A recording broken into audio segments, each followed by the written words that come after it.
For you, what really went into the decision to come Just me and myself, just wanting to prove myself that I could still do it, and I just felt like I didn't do what I usually do. I didn't play to my full potential. Sometimes I had some injuries that I had to get over, but this year I just got to come for everything. I want it all. So, and then the guys, the defense, the offense, we all close, so it's just a no-brainer. I just wanted to do it one more time.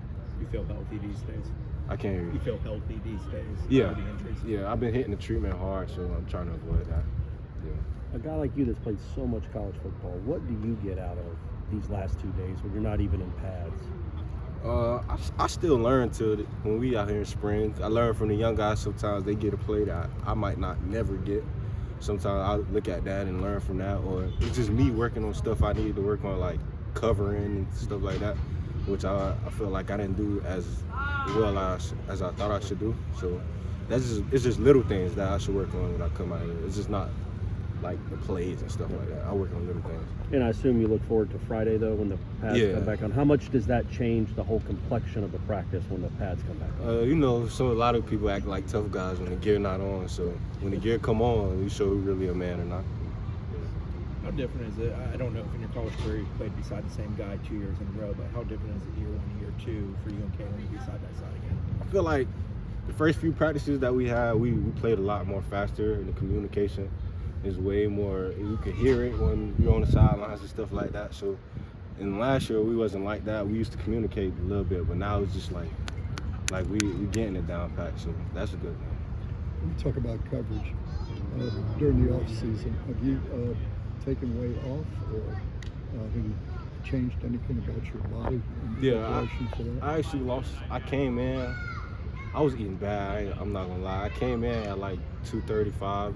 And I hit 240 one time, and I dropped all the way down to like 228. I changed my diet around, so I'm going to continue doing that. And I feel like it helped me out a lot. So, yeah. Is some of, improving coverage being more comfortable in the system that they're asking you? Yeah, understanding the plays and being more comfortable, and also communication.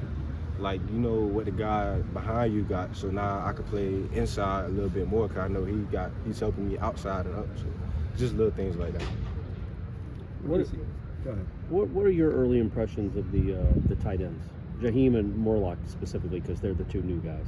I just feel all of them are very athletic. Even in the weight room, I just see them. They flash, like they catch your attention. You walk on the field, you're gonna notice them too. Even Marquiston, me and him go at her, like he caught a ball on me today. But Jaheim and Kyle, like they catch my eye. Like we know those two guys that we're gonna have to work on. Yeah.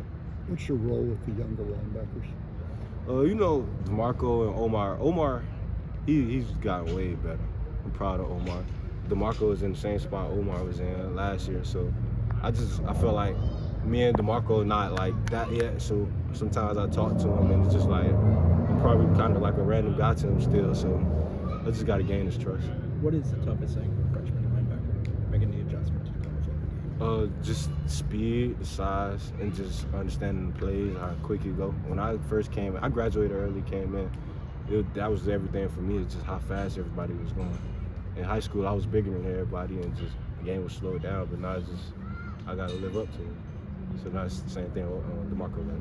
I know you guys haven't been in pads yet, so you're not firing off and trying to kill each other. But have you looked at that D-line group that you guys have this year and just what they brought in and added to what was already a pretty talented bunch? Yeah, I've looked at it, and I'm really excited for it. I can't wait till Friday and the rest of the spring. How much does that set the table for what you guys do at linebacker? You have a lot of versatility in different types and guys who can do a lot of different things up front.